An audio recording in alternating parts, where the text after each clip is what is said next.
दोस्तों, 2024 में नवरात्रि 9 अप्रैल दिन मंगलवार से लेकर 17 अप्रैल बुधवार को समाप्त होंगे। आपको बता दें, पूजा का शुभ मुहूर्त है। 9 अप्रैल को घट स्थापना की जाएगी, जिसका समय सुबह 6:02 से लेकर 10:16 तक होगा। इसके साथ ही 11:57 से लेकर दोपहर 12:48 तक मुहूर्त होगा। आप इन दोनों शुभ मुहूर्त में घट स्थापना कर सकते हैं और इस त्योहार को मना सकते हैं। आपकी जानकारी के लिए बता दें, 8 अप्रैल को सूर्य ग्रहण भी पड़ रहा है, तो भैया नवरात्रि का व्रत सूझबूझ के साथ ही रखें। दोस्तों, नवरात्रों में ले आना यह एक चीज हो जाएंगे कुंडली के बारे न्यारे। स्वयं जगदम्बा आपके घर की रक्षा करेंगी, रोड़पति भी हो जाएंगे, करोड़पति हम भी अपने घर में लेकर आते हैं। यह चीज नवरात्रि में कुछ ऐसी चीजें हैं जिन्हें घर में ला करके रखने से माता रानी बहुत ही प्रसन्न होती हैं और अपने भक्तों की सभी प्रकार की जो मुरादें हैं, मनोकामना हो, उसे पूर्ण करती है। वीडियो को ध्यान से देखना। आज की जो वीडियो का विषय है बहुत ही सुंदर है। अगर आज की वीडियो मिस कर दी तो फिर आप बाद में गरीब के गरीब ही रह जाओगे। कहने का मतलब है कि धन संपदा प्राप्त करने का नवरात्रि में जबरदस्त पावरफुल चीज बताने वाला हूं, और जरूरी नहीं है कि नवरात्रि के प्रथम दिन ये खरीद करके लाएं। आप चाहते हैं तो किसी भी दिन नवरात्रि के दिन में आप इसे खरीद करके अपने घर में ला करके स्थापित कर सकते हैं। आपकी दिन दुगनी रात चौगुनी तरक्की होगी। साथ ही साथ नवरात्रि से जुड़ी बहुत सारी जानकारी बताऊंगा। वीडियो को ध्यान से देखना। मैं माता रानी की सौगंध खाता हूं, अगर आपके घर में धन ना बरस जाए तो मुझे बताना। यह चीज नवरात्रों में हम भी जरूर लाते हैं और हमें माता रानी का आशीर्वाद भी मिल चुका है। आज हम धन ऐश्वर्य से परिपूर्ण है। आज हमारे घर में धन दौलत की कोई भी कमी नहीं है। गाड़ी बंगला सब हमारे पास है, वो भी माता रानी की कृपा से। तो हमने सोचा जो हमारे सभी दर्शक हैं उन्हें भी माता रानी से जुड़ी कुछ चीजें बता दें, ताकि हमारे दर्शकों को लाभ प्राप्त हो सके, माता रानी का आशीर्वाद मिल सके। आइए जानते हैं। दोस्तों, मैं हर दिन बोलता हूं कि माता रानी, नवरात्रि में माता रानी की जो सेविका होती है हमारे घर के द्वार पर 9 दोनों तक आती है। हम कितनी पूजा कर रहे हैं, कितना पाठ कर रहे हैं, माता रानी के लिए हम कौन सा भोग लगा रहे हैं, माता रानी को प्रसन्न करने के लिए हम अपने घर में कौन सी वस्तु घर में खरीद करके लाए हैं, ये सारी जानकारी की सूचना माता रानी को उनकी सेविका देती है। जी हां, आपने देखा होगा गांव में जब अगर ग्रामीण इलाकों से होंगे या फिर शहर में रहते होंगे तो जो मुख्य मंदिर होता है माता रानी का, या फिर ग्रामीण इलाकों में रहते हैं तो सभी लोग आपस में सामाजिक स्तर पर माता रानी की एक प्रकार से मूर्ति की स्थापना करते हैं। तो जो मुख्य स्थान है वहां सभी सेविका माता रानी की गांव में घूमती हैं, शहरों में घूमती हैं, और कौन कितना कितनी पूजा कर रहा है, कौन कितना पाठ कर रहा है, कौन कितनी भक्ति कर रहा है, उसके अनुसार माता रानी को जाकर के उनके सभी कर्मों को बताती हैं। फिर माता रानी जाने से पूर्व हमारे कर्मों को, हमारी भक्ति को देखते हुए हमें आशीर्वाद प्रदान करती है, ज्ञान प्रदान करती है। इसलिए नवरात्रि के समय में सोना नहीं चाहिए। नवरात्रि के समय में हमें भूलकर भी शराब वगैरह का सेवन नहीं करना चाहिए। लहसुन प्याज, जो ये तामसिक चीजें कही गई हैं, इनका परित्याग कर देना चाहिए। तो नवरात्रि में कौन सी ऐसी चीज है जिसे हम घर में खरीद करके लाएं, जिससे हमारे घर में अन्न धन की बढ़ोतरी हो?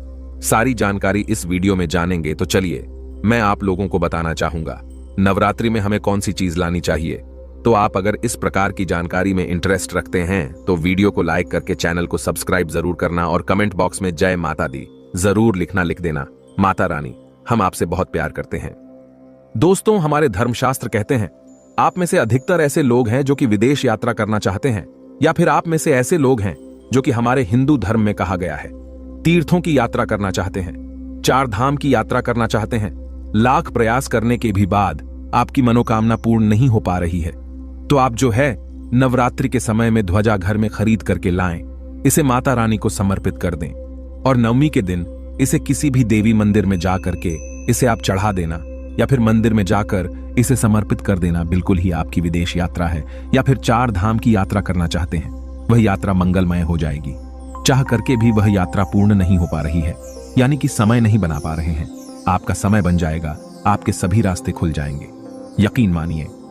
दोस्तों, आर्थिक कष्टों से मुक्ति पाने के लिए अब आप में से अधिकतर ऐसे लोग हैं जो कि बोलते हैं गुरुजी हम धनवान बनने के लिए क्या करें? तो नवरात्रि के समय में सुनिए। अगर आर्थिक कष्टों से आप मुक्ति पाना चाहते हैं तो चांदी की कोई भी कुछ भी सामग्री लाकर के देवी माता को समर्पित करना। नवरात्रि के समय में चांदी से बनी कोई भी सामग्री लाकर के माता रानी को समर्पित करना, और इस चांदी से बनी हुई जो सामग्री आप लाकर के समर्पित करेंगे तो 10वें दिन आपको इसे गंगा जल से स्नान करने के बाद लाल कलर के कपड़े या फिर चांदी की डिब्बी। अगर आपके पास में है तो 5 चावल के साथ में 5 घूमती चक्र 5 जो आपने कौड़ी रखी है उसमें डाल करके आप इसे रख सकते हैं दोस्तों। या फिर चाहते हो तो चांदी की जो आपने पात्र माता रानी को भेंट की है वह लाल कलर के कपड़े में बांध करके धन तिजोरी में रखिए, उत्तर दिशा में रखिए। आपके घर में पैसे आने के सभी मार्ग खुल जाएंगे। ऐसा कहते हैं इस उपाय से दरिद्र व्यक्ति भी धनवान बन सकता है। दोस्तों, आप में से ऐसे लोग हैं जो कि आरोग्य पाना चाहते हैं तो नवरात्रि के प्रथम दिन से लेकर के अंतिम दिन तक कभी भी गाय का घी ला करके रखें, बिल्कुल ही गाय का घी ला करके रखें और इनकी ज्योत जलाएं। और माता रानी का जो बीज मंत्र कहा गया है, जैसे कि या देवी सर्वभूतेषु शक्ति रूपेण संस्थिता नमस्तस्यै नमस्तस्यै नमस्तस्यै नमो नमः, इस मंत्र का ध्यान करते हुए माता रानी का बीज मंत्र ओम ऐं ह्लीं क्लीं चामुंडाय विच्चे, ये बीज मंत्र का जाप जरूर करना है तो आपको आरोग्य मिलेगा, आपकी जो बीमारी है वो दूर होगी। दोस्तों, आप में से ऐसे लोग हैं जो कि स्वयं का घर चाहते हैं, यानी उनका घर नहीं है और वह चाहते हैं माता रानी की कृपा से हमारा घर हो जाए। देखिए, इस उपाय से हम कई लोगों को घर प्राप्त करा चुके हैं। तो करना क्या है, मिट्टी का छोटा सा घर खरीद करके लाना है। मिट्टी का छोटा सा आप स्वयं भी घर बना सकते हैं। ये बना करके माता रानी को समर्पित करना है तो नवरात्रि के बाद स्वयं आपके पास घर होगा। कुछ दिनों बाद आपकी जो मनोकामना है वह मनोकामना की पूर्ति होगी। लेकिन लालच मत रखना, लालच बुरी बला है। बस चुपचाप माता रानी को घर भेंट कर दें और सच्ची भक्ति आराधना में लग जाएं। नौकरी में पदोन्नति चाहते हो तो 3 नारियल ला करके घर में रखिए और नवमी के दिन इसे मंदिर में जाकर के आपको चढ़ा करके आ जाना है तो स्वयं आप देखना आपकी पदोन्नति हो जाएगी। इन दुगनी रात चौगुनी तरक्की होगी।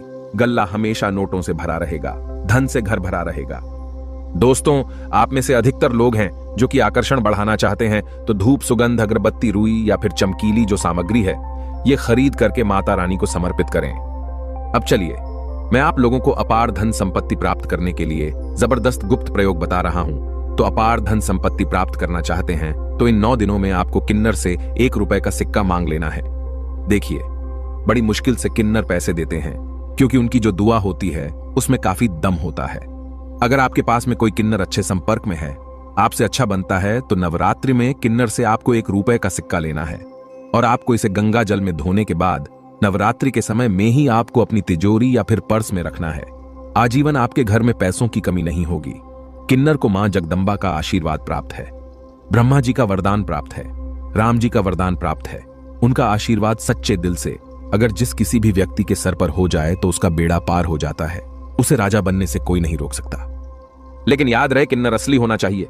आजकल बाजार में मर्द लोग भी किन्नर बनकर दान लेते हैं। असली किन्नर की बात ही कुछ और होती है।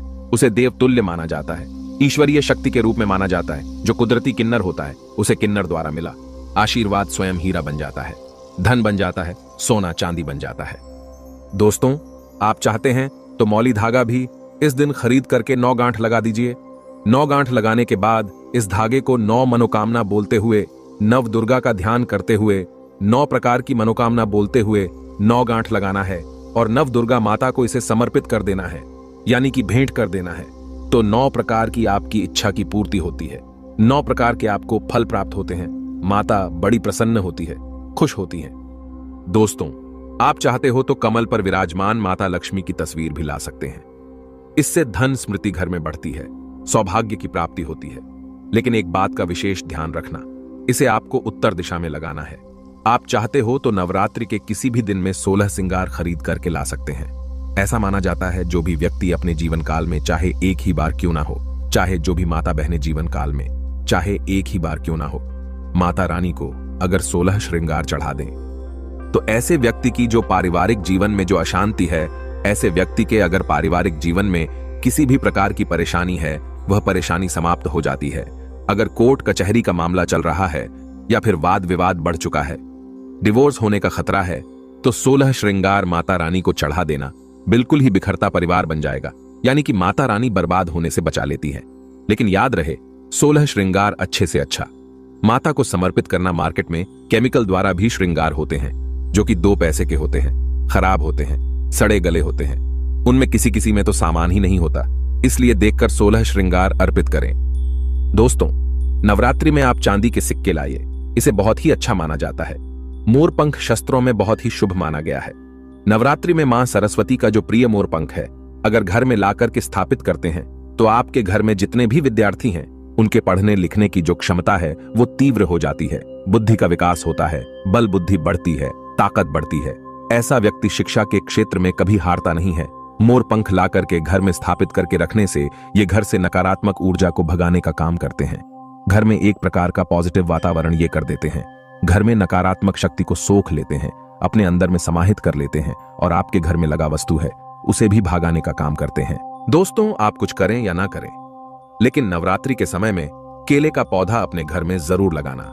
नवरात्रि में अगर कोई भी व्यक्ति केले का पौधा अपने घर में लगाता है, आंगन में लगाता है, पूजन करने के बाद अगर रोज इसमें जल चढ़ाते हैं तो ऐसा माना गया है ऐसे व्यक्ति को धनवान बनने से, गुणवान बनने से दुनिया की कोई भी शक्ति नहीं रोक पाती है, क्योंकि केले के वृक्ष में स्वयं माता लक्ष्मी जगत, मां लक्ष्मी नारायण जी बसते हैं।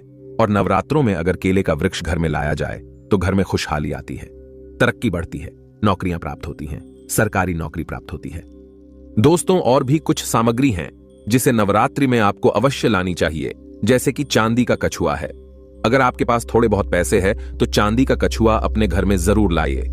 चांदी का कछुआ घर में लाकर के स्थापित करने से हमारे घर में सुख, शांति, वैभव एवं धन धान्य की वृद्धि होती है और माता रानी की सेविका भी होती है, जो देखती हैं कि माता का भक्त माता रानी के लिए क्या क्या लाया है। वह चीज होना घर में बहुत ही जरूरी है। नवरात्रि में कुछ ना कुछ घर में जरूर लाना चाहिए, इससे माता रानी बहुत प्रसन्न होती है। दोस्तों, चांदी का कमल स्थापित कर सकते हैं घर में लाकर के, या फिर नव दुर्गा माता को समर्पित कर सकते हैं। नव दुर्गा माता को चांदी का कमल लाइए और समर्पित कर दीजिए। उसके बाद आप जो है 10वीं तिथि को ये कमल आप अपने धन स्थान में रखना, ऐसा माना जाता है। कमल की जितनी भी पंखुड़ियां होती हैं उतना ही आपको एक प्रकार से हम बोल सकते हैं राह, यानी कि रास्ता। कमल में जितनी पंखुड़ियां होगी उतनी ही राह से आपको धन की प्राप्ति होगी, यानी कि 8 पंखुड़ी है तो 8 मार्ग से आपको धन प्राप्त होगा। कुछ भी मार्ग हो सकता है। दोस्तों, आप चाहते हैं तो घर में त्रिशूल भी खरीद करके ला सकते हैं। जो लोग शत्रु से परेशान रहते हैं, तीनों प्रकार के शूलों से बचना चाहते हैं। त्रिशूल का मतलब क्या है? 3 प्रकार के शूलों का बना हुआ जो पात्र है, एक प्रकार का हम बोल सकते हैं धातु है, हम इसे त्रिशूल बोल सकते हैं। किसी भी चीज से बनवा सकते हैं तो त्रिशूल ला सकते हैं। त्रिशूल चांदी का लाते हैं तभी इसे उत्तम माना जाता है। आपके शत्रु आपको अनावश्यक परेशान करते हैं, परेशान करना बंद कर देंगे, उल्टा उनका ही विनाश हो जाएगा। देखिए, आप चरण पादुका भी ला सकते हैं। जो व्यक्ति धनवान बनना चाहते हैं, गुणवान बनना चाहते हैं, सिद्ध प्राप्त करना चाहते हैं, ऐसे व्यक्ति को नवरात्रि के समय में माता रानी को चरण पादुका जरूर भेंट करनी चाहिए। जो साधक वर्ग है, जो लोग साधना करते हैं, नित्य साधना करना चाहते हैं, मंत्र सिद्ध करना चाहते हैं, भूत भविष्य वर्तमान जैसी जो सिद्धियां हैं इनको प्राप्त करना चाहते हैं, जीवन में धार्मिक कार्य करना चाहते हैं, पुण्य की बढ़ोतरी करना चाहते हैं, मन में कोई कामना नहीं, केवल भक्ति प्राप्त करना चाहते हैं, ऐसे व्यक्ति माता रानी को चरण पादुका जरूर भेंट करें। चरण पादुका भेंट करने के बाद दुनिया की वह हर चीज आपको प्राप्त हो जाती है, जो चीज साधु संत को भी कठोर भक्ति तपस्या करने के बाद भी नहीं मिल पाती है। दोस्तों, ये गुप्तमयी जानकारी बता रहा हूं। माता रानी को चरण पादुका, आपको उन्हें चरण पादुका के स्वरूप में भेंट करनी है। जो भी मनोकामना है वो मनोकामना की पूर्ति होती है, सिद्धों की प्राप्ति होती है। चांदी की कटोरी, चांदी का चम्मच ला सकते हैं। नवरात्रि में माता रानी को कटोरी में भोग लगा दीजिए। चांदी के चम्मच से आप जो है अश्वनी करा सकते हैं। माता को भोग लगाने के लिए, अश्वन करने के लिए प्रयोग कर सकते हैं। ये सब करें या ना करें, लेकिन एक उपाय और मैं कह रहा हूं, नवरात्रि में ये चीज जरूर ले आना। मैं ईश्वर की सौगंध खाता हूं, माता रानी आपके घर में दौड़ी चली आएंगी। अगर ना आए तो मुझे बताना। जय माता दी। दोस्तों, देखिए माता रानी किससे प्रसन्न होती है। माता रानी को प्रसन्न करने के लिए कई उपाय बताए गए हैं, लेकिन नवरात्रि के 9 दिनों में से किसी भी एक दिन, अगर सप्तमी के दिन में अगर गुड़हल के फूल ले आते हैं, ध्यान से सुनिएगा, गुड़हल के कौन से फूल लाने हैं? जो रेड कलर के फूल होते हैं, जिसमें जिह्वा निकली हुई होती है, इस प्रकार के आपको फूल लाने होते हैं और इस फूल की 21 की संख्या में माला आपको बनानी है। 21 की संख्या में माला बनानी है। नवरात्रि के सप्तमी तिथि को अगर आप माता काली को चढ़ा देते हैं तो बिल्कुल ही आपकी जो भी मनोकामना हो वो मनोकामना की पूर्ति होती है। दोस्तों, बिल्कुल ही हम 101 स्टाम्प पेपर पर लिखकर गारंटी दे सकते हैं। ये उपाय करने के बाद आपकी कामना पूर्ण होने से दुनिया की कोई शक्ति नहीं रोक पाएगी। लेकिन हां, अगर किसी कारणवश नवरात्रि के आप सप्तमी तिथि पर नहीं कर पाते हैं तो नवरात्रि के किसी भी दिन में आप माता रानी को, जो गुड़हल की होती है माला, लाल कलर की गुड़हल होते हैं, इसके पुष्प की माला बना करके रात 8 बजे के बाद नव दुर्गा माता को समर्पित कर देना, पहना देना। आपकी इच्छा पूर्ण होने से 1 महीने के भीतर में बड़ी से बड़ी इच्छा की पूर्ति होगी। हम स्टाम्प पेपर पर लिखकर गारंटी के साथ दे सकते हैं दोस्तों, लेकिन भाव के साथ, श्रद्धा के साथ सच्ची जो आपकी मनोकामना है, आप गरीबी से जूझ रहे हैं, आपके जीवन में परेशानियां भरी हुई हैं, तब यह उपाय अवश्य करना, आपको 100% लाभ मिलेगा। यह कार्य हम जरूर करते हैं और आज हम धन दौलत से परिपूर्ण हैं। हमारे घर में माता रानी की कृपा से किसी भी चीज की कमी नहीं है। हमारे पास गाड़ी, बंगला, बैंक बैलेंस, धन, ऐश्वर्य सब कुछ है। दोस्तों, आशा करता हूं स्माइल फैमिलीज चैनल में जितनी भी हम जानकारी बताते हैं, ये जानकारी आपके जीवन में कल्याणकारी साबित जरूर होगी, मंगलमय साबित जरूर होगी। अगर आप भी माता रानी को मानते हैं, माता रानी के प्रति थोड़ी भी आस्था है, विश्वास है, तो कमेंट बॉक्स में जय माता दी जरूर लिखना, वीडियो को लाइक करें। इसे अपने दोस्तों यारों में आगे जरूर शेयर करना हो सकता है। अगर आप इस वीडियो को शेयर करें और अगर कोई व्यक्ति गरीबी से जूझ रहा हो, इस वीडियो को देखने के बाद अगर उपाय करने से गरीबी मिट जाए, कंगाली मिट जाए या फिर पारिवारिक कलह है वो भी दूर हो जाए, तो जो आप वीडियो शेयर करते हैं किसी की जिंदगी को बर्बाद होने से भी बचा लेते हैं।